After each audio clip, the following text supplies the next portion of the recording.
Hey guys, it's Saru, and this video was originally going to be a Blue Protocol video because everybody is covering that right now, but I think they've got it. Instead, I want to talk to you guys about Throne and Liberty, something that not a lot of people know about, but it's probably going to be one of the biggest MMORPGs that we've seen in the last few years. Now before I begin, I want to preface this by saying that this entire video is mostly going to be in relation to the brand new Q3 financial report that was held earlier today by NCSoft and their responses to certain questions from investors and interested groups about PvE, PvP, pay to win, and so on and so forth. Aside from that, there is a community member from this game called Salty Cam, and essentially took the most important parts of that conference and then kind of condensed it down into a 7-minute video. So I wanted to showcase that in here, and if you guys want to watch just the full video over there, you guys can. It's going to be in the description below. So we're going to see what exactly they're talking about and whether or not it's really going to be worth the hype. So, let's get right into it.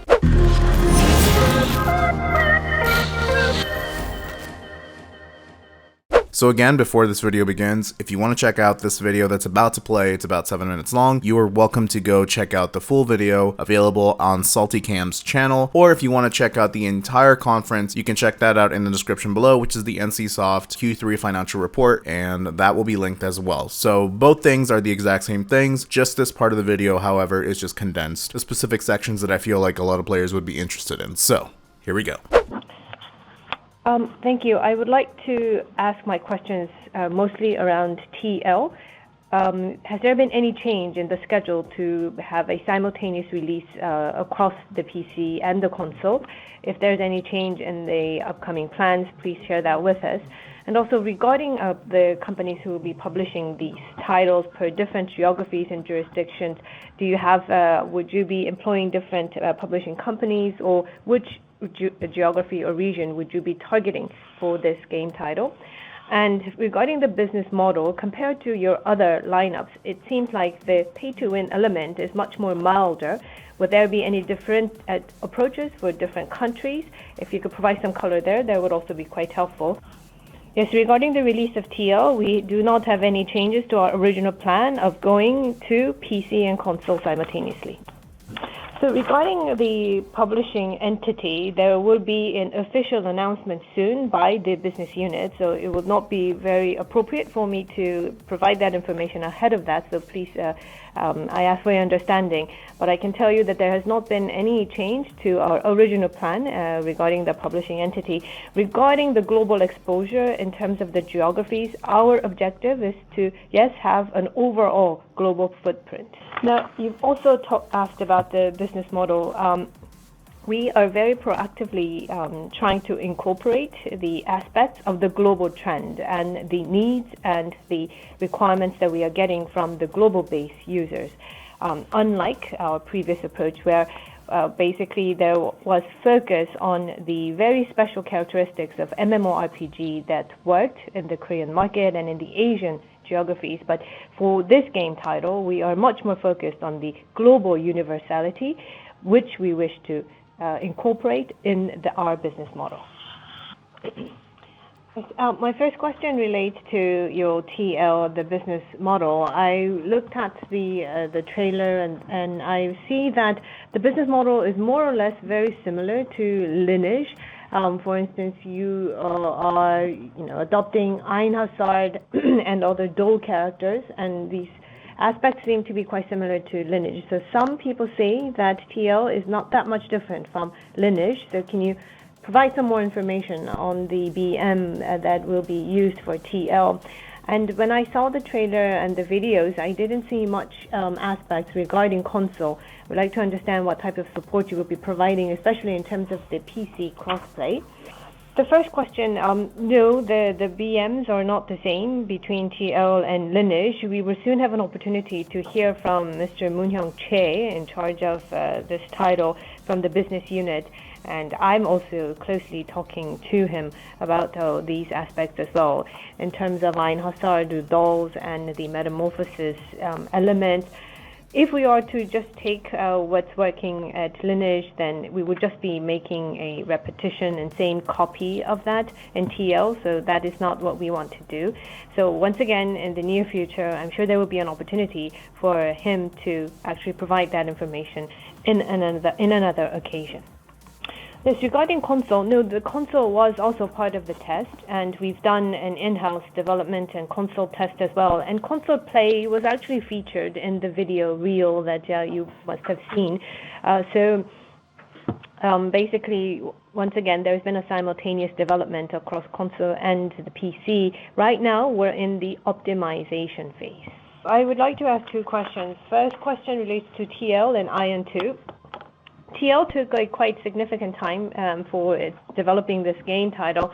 Its game genre is multiplayer, so it's RPG, so it's basically MMORPG. But if you look at the Western market trend, it seems like the bigger hits are coming from single-player mode and shooting adventure type of games for PCs and console platform. So we'd like to understand what you think is the appeal of such a multiplayer game title is against the Western market. We'll respond to the question on TL, and I will hand it over to James to talk about Aeon 2. There are two aspects regarding TL. The first is, I understand where you're coming from in terms of your question, because we have such a strength in MMORPG. That's why it is quite difficult for us to, actually before its release next year, to be able to communicate all of the aspects of TL. So having said that, other than the PvP aspects, the non-PvP aspects have also been strengthened for this game title, especially since it is supported at the console, by the console platform. And secondly, it really has a very strong narrative aspect to it, narrative content that really help further enhance and elevate the immersiveness of what this game offers. And the action element and the action system is also quite different from other MMORPG game titles that currently exist.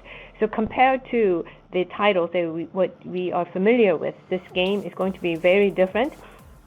And so we cannot just define it as an RPG game. It is not the same as the existing RPG games. And if you look at MMORPG, it is not just about the genre itself. What we are doing is we are fully leveraging the current trend and how the Steam platform is growing, and also how the gamers and users are well accepting, and there's high level of receptiveness regarding the in-game item sales. So if we are to develop a very high quality game that has the elements of PvE, the narrative, as well as a strong action system, then I believe that we will also be able to further grow this genre at the same time. So once again, these two elements will come together in hybrid, and that will define and dictate the differentiation of TL. And we will also make internal preparations to make sure that during the NSYNC event, when we showcase or when we provide information on TL, that we will be able to fully communicate all of these aspects. Second question regarding TL, you did provide some information here, but I want to focus on the gameplay of this title. If we just look at the trailers that has been released, I think that there is, not enough content that shows the actionability as well as the hitting sensations and PvE elements or PvE content. So if we look at other titles that were successful in employing the play-to-win model, they really had a very strong PvE aspect to it. So we'd like to understand, what is the core content for TL? Is it PvP, player versus player, or PvE? So responding to your question on TL, the videos that you've seen, I think, is our in-house test related videos and trailers thereof. So this was where we've run a stress test on this game title. So that's probably why the PvP aspects were more featured compared to the PvEs. You asked whether, which is more importantly featured in this title, is it PvP or PvE? I can tell you that this title is one that has a very good balance of both of those elements. So I think we learned quite a bit from this information alone. I mean, we learned that the PvE is going to be pretty engaging, and it's not just going to be a balance of either PvP or PvE, but rather a mixture of both. And I feel like playing MMORPGs pretty much the entirety of my life, I've seen a complaint of there's not enough PvE or not enough PvP, but there seems to be a promise here for TL, or Throne and Liberty, that it's going to be a combination of both, and both will thrive. However, that promise is something that I've heard time and time again, and either one falls apart or the other one kind of gets neglected collected. So we're gonna see how that actually turns out. What I did find interesting was that everything that we saw from the trailers and the video that I showed last time about Throne and Liberty was pretty much all about console, and I didn't really know about it, or maybe I did, I don't know. My brain has been foggy for a while now, but it's pretty cool to see that it's actually full-on console gameplay. Now with that in mind, apparently there are no changes in the simultaneous release of both PC and console, which means if you are a console player, this game will be coming out to you next year. So that's going to be pretty interesting. I have talked about it before, and I don't think there's going to be any crossplay, although that would be interesting, but it also would be unfair in the PvP sense because, quite frankly, it's much more easier to manage things on a keyboard than it is on a controller.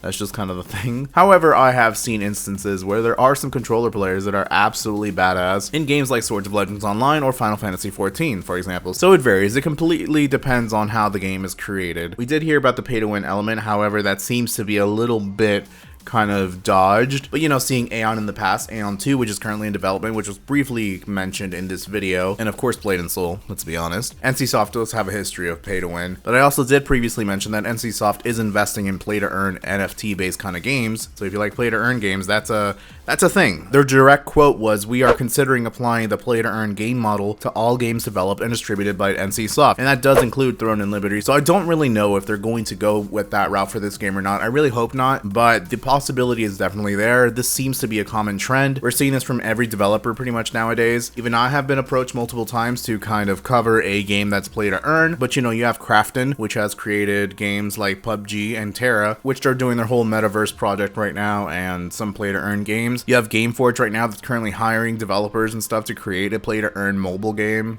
that's also going to be on PC, and so many others. So I don't know, I mean, maybe I'm the one that's behind and I should get ahead with the times or not, but this is definitely a possibility that could be coming to this game. So in terms of pay to win, I don't really know if that's going to happen or not. I would expect it at this point, even if it's not at the beginning. We'll see.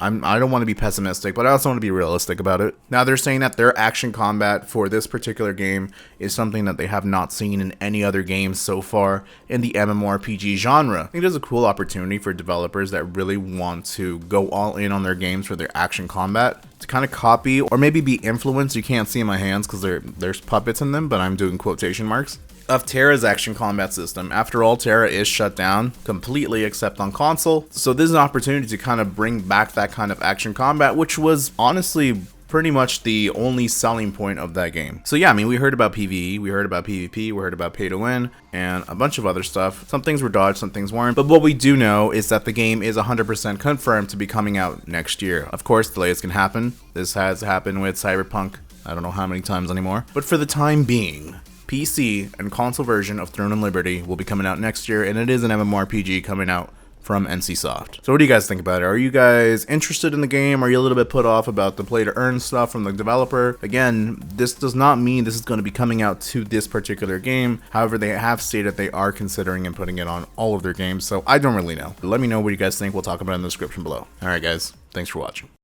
Make sure to subscribe and click that adorable f***ing bell to know when I upload a brand new video. And don't forget to come join my Discord if you want to chat and hang out. Much love, and as always, till next time, friends.